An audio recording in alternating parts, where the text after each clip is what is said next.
નમસ્તે વિદ્યાર્થી મિત્રો, મારી ચેનલ ભાવિન શર્મા આપ સૌનું હાર્દિક સ્વાગત છે।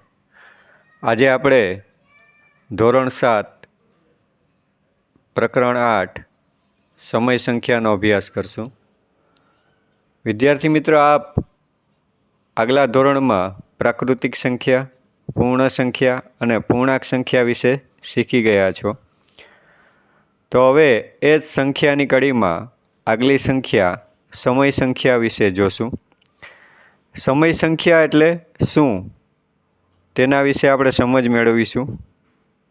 તો સૌપ્રથમ તો પીના છેદમાં ક્યુ એટલે કે જેમાં અંશ પી અને છેદ ક્યુ હોય, એટલે કે અંશ અને છેદ સ્વરૂપે દર્શાવેલી સંખ્યાઓ સમય સંખ્યાઓ છે, જ્યાં પી અને ક્યુ એ શૂન્ય, ધન કે ઋણ પૂર્ણાંક હોઈ શકે, પણ ક્યુ ક્યારેય પણ 0 ન હોઈ શકે, એટલે કે ક્યુ 0 ન હોઈ શકે।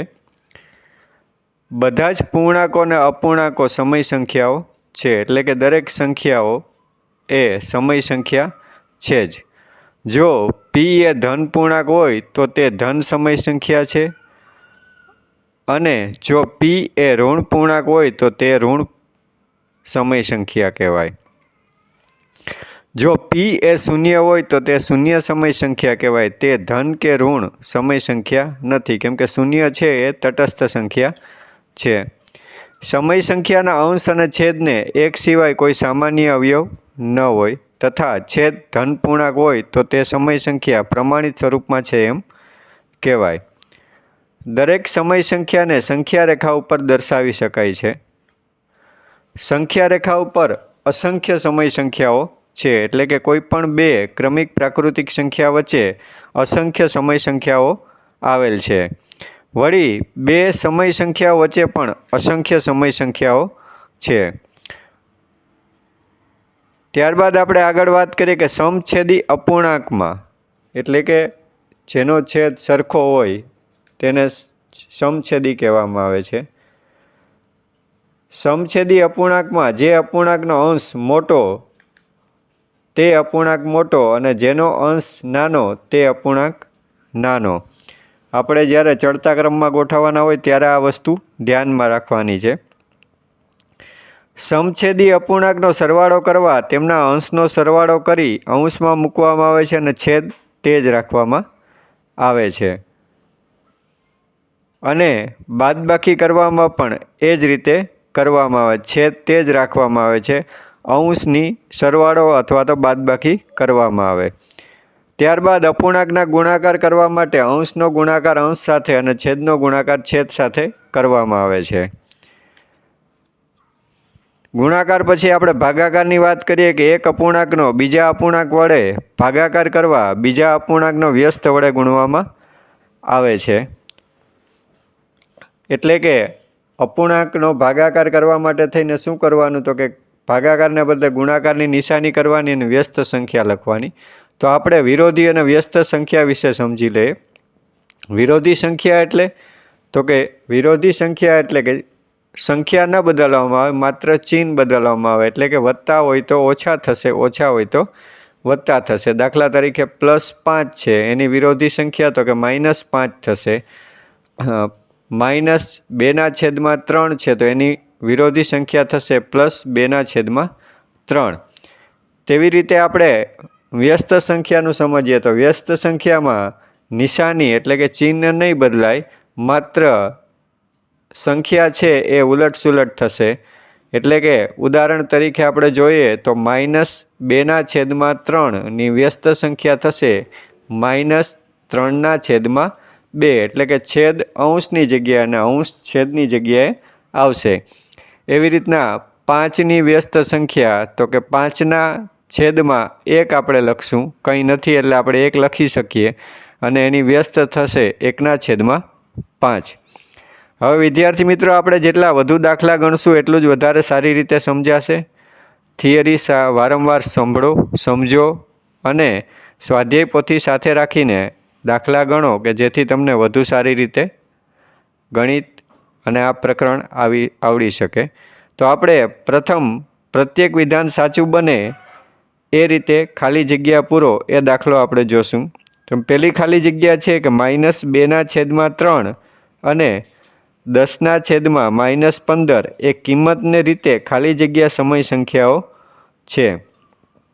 તો અહીં પણ આપણે અવિભાજ્ય અવયવો અથવા તો ઘડિયા આપણને સારી રીતે આવડવા જોઈએ. તો અહીં -2/3 આ બંને તો અવિભાજ્ય સંખ્યા છે, 2 અને 3, પણ 10 અને 15 અવિભાજ્ય સંખ્યા નથી. 10 5 દુ 10 અને 15 5 તેરી 15, તો 5 5 ઉડી જશે એટલે આવશે 2/-3. તો આ બંને સંખ્યા કેવી છે? તો કે સરખી છે, એટલે કે સમાન સમય સંખ્યા છે. ત્યારબાદ બીજી ખાલી જગ્યા છે કે -2/-3 એ ખાલી જગ્યા સમય સંખ્યા છે. તો અહીં માઇનસની નિશાની 2 વખત છે, એટલે કે આ -2 વખત છે. ક્યારેય પણ 2 વખત માઇનસની નિશાની હોય એટલે ધન સંખ્યા કહેવાશે, એટલે કે આ ધન સમય સંખ્યા છે.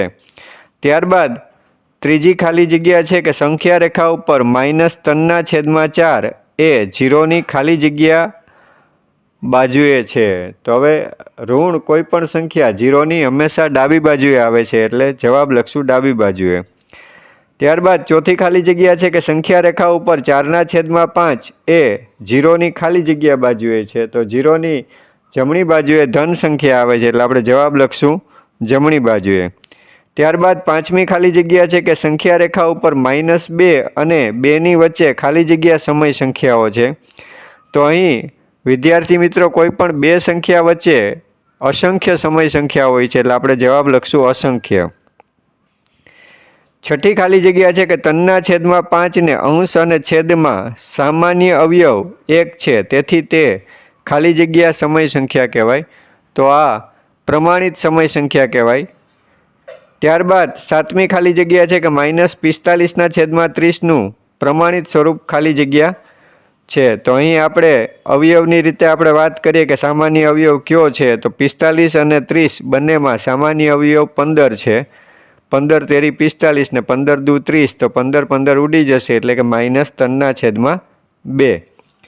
ત્યારબાદ આઠમી ખાલી જગ્યા છે કે 1/2 એ 1/5 કરતાં ખાલી જગ્યા સમય સંખ્યા છે. તો વિદ્યાર્થી મિત્રો આપણે સમજી જ જાય કે એક રોટલીનો અડધો ભાગ અને એક રોટલીનો 5મો ભાગ, તો મોટો કયો થશે? તો કે એક રોટલીનો અડધો ભાગ, એટલે કે 1/2 મોટું થશે. પણ આપણે ગણતરી કરીએ તો ગણતરી આ રીતના કરવાની કે આપણે છેદ એટલે કે 2 અને 5ને સરખા કરવાના. સરખા કરવા માટે લસા લેવો પડે, લસા 10 થશે. તો નીચે 10 કરવા માટે 2 ને 5 વડે ગુણવા પડશે, એટલે કે 5 એકુ 5 ને 5 દુ 10, એટલે કે 5/10. એવી રીતના 1/5 છે એને 10 કરવા માટે 2 વડે ગુણવા પડશે, એટલે કે 2/2, એટલે કે 2 એકુ 2, 2/10. તો અહીં આપણે જોઈ શકીએ કે મોટો અંશ કેમાં છે? તો કે 5/10 એ મોટો છે, એટલે કે 1/2 આપણો જવાબ આવશે, એટલે કે મોટી સમય સંખ્યા છે. ત્યારબાદ નવમી ખાલી જગ્યા છે 4/7 અને 6/7ની વચ્ચે એક સમય સંખ્યા ખાલી જગ્યા છે. તો છેદ સરખો છે, 4 અને 6 વચ્ચે 5 આવે, એટલે જવાબ લખશું 5/7. ત્યારબાદ 10મી ખાલી જગ્યા છે કે 7/3 વત્તા -5/3 બરાબર ખાલી જગ્યા. તો અહીં છેદ સરખો છે, એટલે કે સમછેદી પૂર્ણાંક અપૂર્ણાંક છે. તો 7માંથી 5 બાદ થશે, એટલે કે 2/3 જવાબ આવશે. ત્યારબાદ 11મી ખાલી જગ્યા છે કે -7/5 અને -2/5નો સરવાળો ખાલી જગ્યા થાય. તો -7 અને -2 સરખી નિશાની છે, એટલે સરવાળો થશે -7 ને -2, એટલે કે -9/5 થાય. ત્યારબાદ 12મી ખાલી જગ્યા છે કે -3/5 ગુણ્યા 25/6 બરાબર ખાલી જગ્યા. તો અહીં આપણે છેદ ઉઠશે, પાયો 25 ને 3 દુ 6, એટલે જવાબ આવશે -5/2. ત્યારબાદ 13મી ખાલી જગ્યા છે કે -4/9 ભાગ્યા 8/3 બરાબર ખાલી જગ્યા. તો અહીં ભાગાકાર છે, એટલે આપણે શું કરશું? તો કે સૌપ્રથમ -4/9 લખશું, ભાગાકારને બદલે ગુણાકારની નિશાની કરશું, અને બીજી જે સંખ્યા છે 8/3 એને ઉલટાવી નાખશું, એટલે કે વ્યસ્ત સંખ્યા કરી નાખશું 3/8. ત્યારબાદ આપણે છેદ ઉડાડશું, 4 દુ 8 અને 3 તેરી 9, એટલે કે જવાબ આવશે -1/6. 14મી ખાલી જગ્યા છે કે -3/4 વિરોધી સંખ્યા ખાલી જગ્યા છે. તો આપણે શીખી જ ગયા છે કે વિરોધી એટલે ઋણ હોય તો ધન થઈ જાય, ધન હોય તો ઋણ થઈ જાય, એટલે જવાબ આવશે 3/4. ત્યારબાદ 15મી ખાલી જગ્યા છે કે -2/7 વ્યસ્ત સંખ્યા ખાલી જગ્યા છે. તો વ્યસ્ત સંખ્યામાં ચિહ્ન નહીં બદલાય, માત્ર સંખ્યા ઉલટસુલટ થશે, એટલે કે -7/2 એનો જવાબ આવશે. ત્યારબાદ બીજો પ્રશ્ન છે, કૌંસમાં આપેલા વિકલ્પોમાંથી સાચો વિકલ્પ પસંદ કરી નીચેના વિધાનોમાં ખાલી જગ્યા પૂરો. તો તેમાં પહેલું છે કે -1 વ્યસ્ત સંખ્યા ખાલી જગ્યા છે. તો -1 વ્યસ્ત -1 જ થશે, કેમ કે ચિહ્ન બદલવાના નથી, એટલે -1 જ આવશે. ત્યારબાદ બીજી ખાલી જગ્યા છે કે -3/13 વિરોધી સંખ્યા ખાલી જગ્યા છે. તો માઇનસની જગ્યાએ પ્લસ થશે, એટલે કે 3/13 આપણો જવાબ આવશે. ત્યારબાદ ત્રીજી ખાલી જગ્યા છે કે ખાલી જગ્યાની વ્યસ્ત સંખ્યાનું અસ્તિત્વ નથી. તો એવી એક જ સંખ્યા છે કે જેની વ્યસ્ત સંખ્યાનું અસ્તિત્વ નથી, એ છે 0.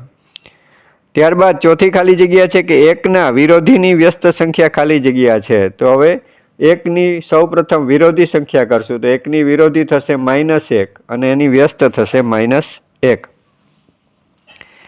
પાંચમી ખાલી જગ્યા છે કે પરસ્પર વિરોધી બે સંખ્યાઓનો સરવાળો ખાલી જગ્યા થાય. પરસ્પર બે વિરોધી એટલે કે પ્લસ ને માઇનસ, તો હંમેશા સરખી સંખ્યા હોય એટલે જવાબ 0 જ આવવાનો છે, કે +5 -5, તો 5માંથી 5 જાય તો 0. ત્યારબાદ છઠ્ઠી ખાલી જગ્યા છે કે એકબીજાની વ્યસ્ત બે સંખ્યાઓનો ગુણાકાર ખાલી જગ્યા થાય. તો એકબીજાની બે વ્યસ્ત સંખ્યાનો ગુણાકાર 1 થશે. ઉદાહરણ તરીકે 2/3 ગુણ્યા 3/2, તો 2 2 અને 3 3 ઉડી જશે, એટલે જવાબ આવશે 1. ત્યારબાદ સાતમી ખાલી જગ્યા છે કે -1.3 વ્યસ્ત સંખ્યા ખાલી જગ્યા છે. -1.3, તો 5 × 5, 5માં 3 ઉમેરશું એટલે કે 8/5 એની વ્યસ્ત, એટલે કે -5/8. ત્યારબાદ આઠમી ખાલી જગ્યાની વ્યસ્ત સંખ્યા એની એ જ સંખ્યા છે. તો -1ની વ્યસ્ત સંખ્યા એની એ જ છે. નવમી ખાલી જગ્યા છે કે 5/8 ગુણ્યા 3/5 ગુણ્યા 8/3 બરાબર ખાલી જગ્યા. અહીં જોઈ શકો કે 3 3 ઉડી જશે, 5 5 ઉડી જશે, 8 8 ઉડી જશે, એટલે જવાબ આવશે 1. દસમી ખાલી જગ્યા છે કે -3.2 એ ખાલી જગ્યા સંખ્યા છે. તો આ સમય સંખ્યા છે. ત્યારબાદ 11મી ખાલી જગ્યા 4/5 અંશ ખાલી જગ્યા છે. તો અંશ 4 છે. 12મી ખાલી જગ્યા 6/11 છેદ ખાલી જગ્યા છે. તો કે 11 છેદ છે. 13મી ખાલી જગ્યા છે કે 3.2 પૂર્ણાંક ખાલી જગ્યા છે. તો આપણે બોલીએ એમાં જ ખબર પડે છે કે 3 પૂર્ણાંક, એટલે જવાબ આવશે 3. 14મી ખાલી જગ્યા 4.1 અપૂર્ણાંક ખાલી જગ્યા છે. તો અપૂર્ણાંક અહીં 1/3 છે. 15મી ખાલી જગ્યા 3.2 ને પીના છેદમાં ક્યુ સ્વરૂપમાં ખાલી જગ્યા લખાય. તો 3 5 15, 15 ને 2 17, 17/5 જવાબ લખશું આપણે. 16મી ખાલી જગ્યા 0.8 ને પીના છેદમાં ક્યુ સ્વરૂપમાં ખાલી જગ્યા લખાય. તો 0.8 પોઈન્ટ પછી એક આંકડો છે, એટલે કે 8/10 આપણે જવાબ લખશું. 17મી ખાલી જગ્યા છે કે 0 ને પીના છેદમાં ક્યુ સ્વરૂપમાં ખાલી જગ્યા લખી શકાય. તો આપણે લખશું 0/1. આ રીતે આપણે ખાલી જગ્યા સારી રીતે સમજી ગયા. હવે પછી આપણે આગળ વિકલ્પવાળા પ્રશ્નો આપણે જોઈએ. પ્રશ્ન ત્રીજો છે કે નીચેના દરેક પ્રશ્નના જવાબ માટે આપેલા વિકલ્પમાંથી સાચો વિકલ્પ શોધી તેનો ક્રમ અક્ષર પ્રશ્નની સામે આપેલા બોક્સમાં લખો. તો પહેલો વિકલ્પ છે કે -2/3 અને ખાલી જગ્યા સરખી સમય સંખ્યાઓ છે. આ વિકલ્પ આધારિત છે, એટલે કે વિકલ્પમાં આપણે જોવાનું કઈ કઈ સંખ્યા છે. -2/3, તો એવું વિકલ્પ એ આપ્યો છે 3/2, તો આ તો એના જેવી થઈ નહીં. બીજો વિકલ્પ બી આપેલ છે -3/2, તો આ પણ સમાન સંખ્યા નથી. સમાન એટલે કે બધું સરખું હોવું જોઈએ. તો એવી રીતના સી પણ 2/3, આ પણ સરખું છે નહીં. તો હવે ડી વિકલ્પ જ આપણી પાસે બચ્યો, એટલે જવાબ આવશે ડી. છતાં આપણે જોઈ લઈએ કેવી રીતે જવાબ આવશે. 6/9 છે એટલે કે 3 દુ 6 અને 3 તેરી 9, 3 3 ઉડી જશે એટલે -2/3 આવશે। ત્યારબાદ બીજો વિકલ્પ છે કે -1/8 અને -4/8 વચ્ચેની સમય સંખ્યા ખાલી જગ્યા છે। આ પણ વિકલ્પ આધારિત છે। અહીં પણ આપણે જોઈ શકીએ કે પહેલો વિકલ્પ એ આપણને આપેલ છે કે -5/8, તો -1 અને -4ની વચ્ચે -5 તો આવે જ નહીં એટલે એ વિકલ્પ તો આવશે નહીં। બીજો વિકલ્પ બી આપેલ છે કે -3/8, તો આ આવી શકે એટલે આપણે જવાબ લખશું બી, -3/8। ત્યારબાદ ત્રીજો વિકલ્પ છે કે -20/25નું અતિ સંક્ષિપ્ત સ્વરૂપ ખાલી જગ્યા છે। તો -20/25 એટલે કે 5 ચોક 20 ને પાયો 25, 5 5 ઉડી જશે એટલે જવાબ આવશે -4/5 ડી। ત્યારબાદ ચોથો વિકલ્પ છે કે -5/7 ખાલી જગ્યા 2/3 આપણને વિકલ્પ આપ્યા છે greater than, less than, equal to, greater than, equal to. તો આપણે અહીં ખ્યાલ જ છે કે -5/7 અને 2/3 પ્લસ છે એટલે -5/7 એ 2/3 કરતાં નાના છે એટલે આપણે જવાબ લખશું બી। પાંચમો વિકલ્પ છે કે 3/4 એ ખાલી જગ્યા સંખ્યા છે। તો અહીં પણ આપણને વિકલ્પ આપેલ છે પ્રાકૃતિક, પૂર્ણ, સમય અને ઋણ, તો અહીં સમય સંખ્યા છે એટલે જવાબ લખશું સમય। છઠ્ઠો વિકલ્પ છે કે -1.2 એ ખાલી જગ્યા સંખ્યા છે। તો અહીં પણ આપણે જોઈ શકીએ કે વિકલ્પ આપણને આપેલ છે ધન, સમય, પૂર્ણ અને પૂર્ણાંક, તો સમય સંખ્યા છે।